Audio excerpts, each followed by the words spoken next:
Bonjour à tous, bienvenue dans cette nouvelle vidéo où aujourd'hui je vais vous parler donc des 3 idées reçues chez les amateurs qu'on entend tout le temps et qu'il faut essayer justement de remettre en cause et passer là-dessus pour pouvoir progresser et surtout comprendre pourquoi ces idées reçues ne fonctionnent pas toujours parce que voilà, il n'y a pas que ces éléments-là qui vous permettent donc de mieux taper les balles.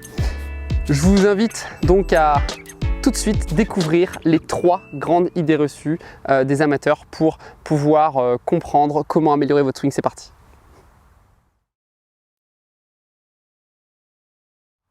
Ok, très bien, nous voilà dans cette vidéo des 3 grandes idées reçues voilà, chez les amateurs de golf. Je voudrais vous parler aujourd'hui des 3 grandes idées parce que j'entends beaucoup de remarques et de retours sur des sujets clés et je voulais faire une vidéo pour vous aider à comprendre ce qui était le vrai du faux et pourquoi on entend trop souvent ces remarques qui ne sont pas toujours les plus judicieuses. Alors, tout simplement, lorsque vous jouez une balle, la première idée reçue, c'est souvent, on entend parler de la tête. La tête et les yeux qui doivent rester sur la balle. Donc, la tête ne doit pas forcément rester tout le temps vers la balle. On entend souvent les joueurs qui viennent nous dire bon, la tête ici ne doit pas bouger. Voilà, elle doit rester absolument fixe avec le regard fixe sur la balle. Eh bien, aujourd'hui, je vais vous dire non. Non, elle ne doit pas rester totalement fixe parce que voilà, il y a une question de mobilité. Alors, lorsque vous jouez, bien sûr, tout ça en fonction du niveau auquel vous jouez. Quand vous débutez le golf, on vous demande au début de garder le regard sur la balle parce que on a un premier moyen de viser, c'est-à-dire l'œil et la cible. Donc, seulement, quand on débute ou même quand on est bon joueur, même si on regarde le regard sur la balle, il nous arrive de ne pas contacter correctement la balle, il nous arrive d'avoir des problèmes de trajectoire. Et pourtant, on garde le regard sur la balle et on garde la tête. Donc la tête n'est pas une fin en soi. Alors pourquoi? Parce que lorsque vous jouez dans votre swing ici, vous avez la tête en fait qui se déplace très légèrement. Au backswing, elle va bouger un tout petit peu à droite. Alors pourquoi elle va bouger à droite? Eh bien tout simplement parce que lorsque vous commencez un mouvement, vos épaules et votre bas du corps a besoin de mobilité. Donc si vous bloquez ici les cervicales, vous allez bloquer l'ensemble du tronc et en bloquant le tronc, vous allez bloquer les rotations, vous allez bloquer les épaules, vous allez bloquer l'action des bras, vous allez bloquer les hanches, vous allez bloquer le bas du corps et donc vous bloquez les points qui vous permettent de tourner. Donc la tête ne doit pas rester complètement fixe du début à la fin. Est-ce que vous avez déjà vu un pro finir son swing complètement sur la balle? Je ne crois pas. À chaque fois que vous avez vu un pro à la télé, on le voit faire son backswing, la tête tourne très légèrement à droite et dans la descente ici jusqu'à l'impact, là ici on voit que la tête commence avec le menton à passer à gauche et on voit donc la tête qui finit face à la cible. À partir de là, ici, quand vous êtes placé, d'accord, dans votre swing là, ici, backswing, ok, dans la descente, regardez bien ce qu'il faut.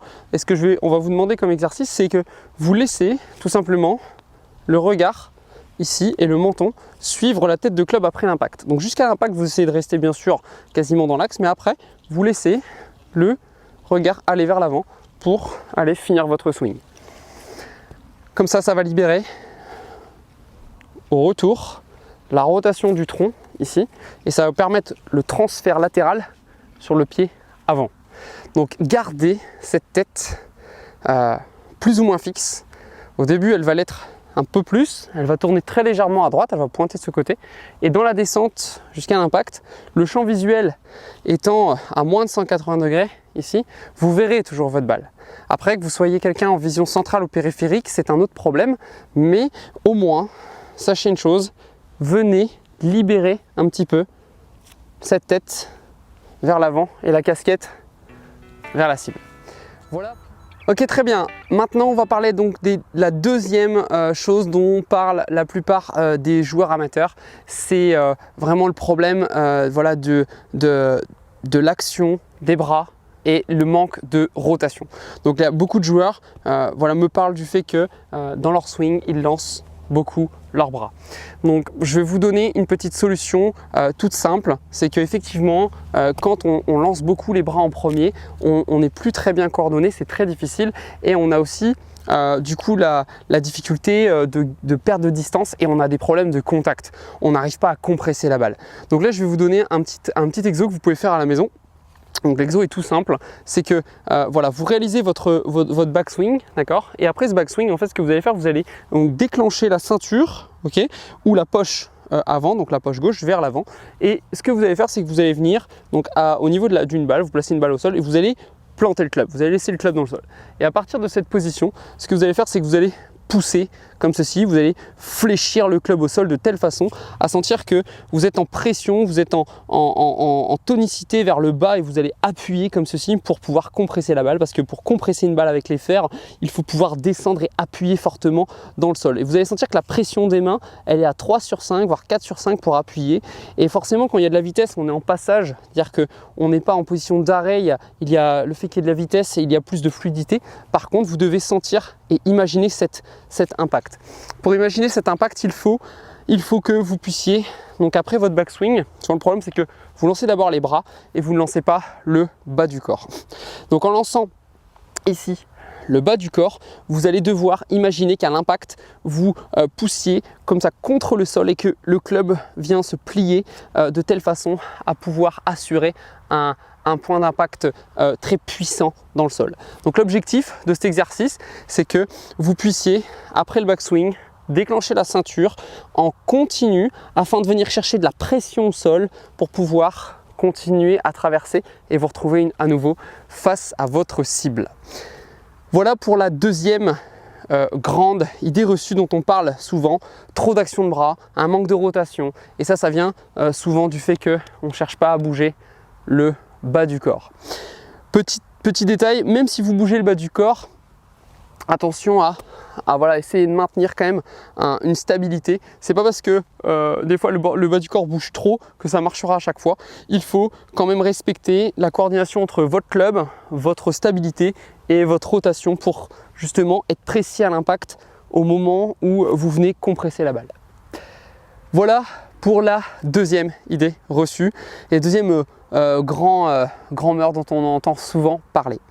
Nous voilà désormais au troisième point des idées reçues chez les amateurs. Alors lorsque vous jouez, en fin de compte, on entend souvent des joueurs qui viennent nous expliquer qu'ils n'arrivent pas à transférer leur poids vers l'avant. À chaque fois qu'ils swingent, donc ils nous expliquent qu'ils n'arrivent pas à transférer leur poids et pourtant, nous, quand on les regarde, on les voit parfois transférer et il y a souvent un problème donc, de synchronisation entre le club et le déplacement du poids. Si vous voulez être sûr de pouvoir transférer vos poids, je vais vous donner un exercice tout de suite parce que c'est vrai que lorsque vous ne transférez pas votre poids vers l'avant, vous n'aurez pas malheureusement de compression dans la balle, vous n'aurez pas de consistance et le club ne va pas vouloir toucher correctement le sol après la balle, surtout si vous jouez avec un fer. Alors si vous jouez avec un bois c'est un peu différent, mais en tout cas si vous jouez avec un fer, vous n'arriverez pas à compresser autant la balle. Et surtout, le problème du transfert de poids, il est en lien avec la coordination, donc c'est-à-dire là où se trouve le club dans votre swing. Quand votre club se trouve en haut et par exemple vous êtes placé trop sur le pied gauche, malheureusement, vous n'aurez pas des bons contacts et inversement. Donc il faut avoir un lien entre là où se trouve le club, là où se trouve le poids, afin de pouvoir compresser régulièrement les balles. Et pour faire cet exercice, en fait, on va décaler un petit peu la séquence au début, la séquence de démarrage, et comme ça, vous allez vous synchroniser tout seul. Alors comment faire? Eh bien tout simplement, lorsque vous êtes installé, vous allez serrer les pieds, d'accord? Et ce que vous allez faire, c'est qu'au moment où le club va démarrer, vous allez écarter le pied gauche. Et en écartant le pied gauche, en fin de compte, il va y avoir une rotation vers l'intérieur, ici, donc de votre hanche, et votre poids va venir se caler sur le talon droit. Le talon droit qui va vous permettre donc de charger donc de la puissance dans le côté arrière, afin ensuite de pouvoir relancer le poids vers la jambe gauche. Comme ça, vous aurez tout le temps du transfert. Donc l'exercice est le suivant. Vous placez pied serré. Au moment où vous démarrez le début du backswing, donc le takeaway, vous avancez un pied. Et là, vous allez transférer votre poids. Plus le club va descendre et plus mon poids va passer sur le côté gauche. Donc ce que je vous invite à faire, c'est réaliser une routine une routine derrière la balle comme ceci, avec les pieds serrés. Comme ça, vous allez toujours avoir cette envie d'aller vers la cible, d'accord? Donc j'écarte le pied, j'ai fait mon backswing, je transfère, parce que là j'ai plus le choix. En fin de compte, une fois que j'ai écarté le pied, j'ai mis en tension le dos, d'accord? Et mon poids est largement dans mon talon droit. Ok, mon dos a complètement tourné, mon armement est prêt. Je transfère le poids ici à gauche pour pouvoir aller en avant. Et tant que vous n'avez pas entendu de frottement au sol, vous n'êtes pas prêt. Une troisième fois. Ok, donc là je suis prêt à aller jouer. Et lorsque vous allez jouer, l'idée c'est que vous n'allez pas déplacer les pieds à chaque fois, c'est que vous écartez les pieds et vous devez retrouver cette sensation de transfert entre le poids sur le talon droit quand le club se trouve en haut du backswing et le transfert de poids vers le pied gauche en lien avec le transfert du club.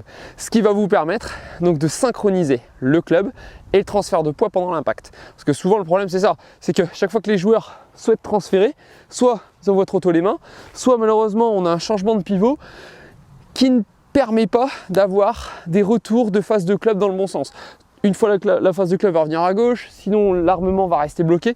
Donc avec cet exercice, c'est pas mal pour synchroniser et c'est aussi sympa pour pouvoir avoir un lien entre le mouvement du bas du corps et le lien avec le mouvement du club. Alors c'est parti, on fait une petite démonstration là sur ce trou numéro 2 du Touquet.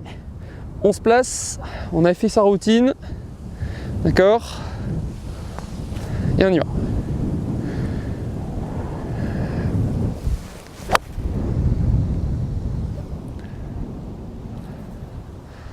Ok, ces trois grandes idées qui vont vous aider donc soit à compresser beaucoup mieux votre balle, soit à avoir une meilleure coordination, ou encore à éviter vraiment de rester sur des a priori ou des problèmes de mobilité comme quand on a évoqué ça avec la tête. Donc travailler surtout voilà, le fait que votre tête se déplace, deux, continuer grâce à ça à travailler la compression de balle. Vous aurez aussi donc l'avantage de mieux écraser donc votre balle au sol et vous allez continuer avec, je vous invite vraiment à faire cet exercice de déclencher vraiment la séquence du bas du corps, la ceinture qui va aller voir la cible, d'accord? Et pour finir, ce lien entre le club et le déplacement du poids qui va vous aider régulièrement à faire voilà, un lien entre le club et le bas du corps. Comme ça, vous aurez des balles qui seront souvent compressées et vous allez surtout éviter de perdre vos repères sur le parcours en termes de feeling, de mobilité et puis de ne pas s'écraser ou au contraire de ne pas être en refus sur ces balles pendant votre parcours. Voilà, je vous souhaite à tous un bon entraînement, tester ces trois points clés qu'on entend souvent chez les amateurs. Certains vont très bien vous convenir, d'autres certainement moins, mais c'est pas grave, le but c'est de comprendre pas à pas comment vous faites pour vous corriger et qu'est-ce qui convient dans votre swing, dans votre profil. Voilà, si vous souhaitez continuer à avoir des entraînements chaque semaine dans des thèmes différents, donc putting, swing, driving, bunker et les autres thèmes, même le physique et le mental. Je vous invite voilà, à découvrir l'académie, c'est complètement gratuit pendant 15 jours et il suffit donc de vous abonner. J'ai laissé le lien ci-dessous. Si voilà, vous aimez mes vidéos, partagez la page ou aimez la chaîne YouTube, ça vous permettra de pouvoir recevoir les vidéos gratuites en avant-première. Je vous souhaite à tous un bon entraînement, bon parcours, bon golf, à très bientôt.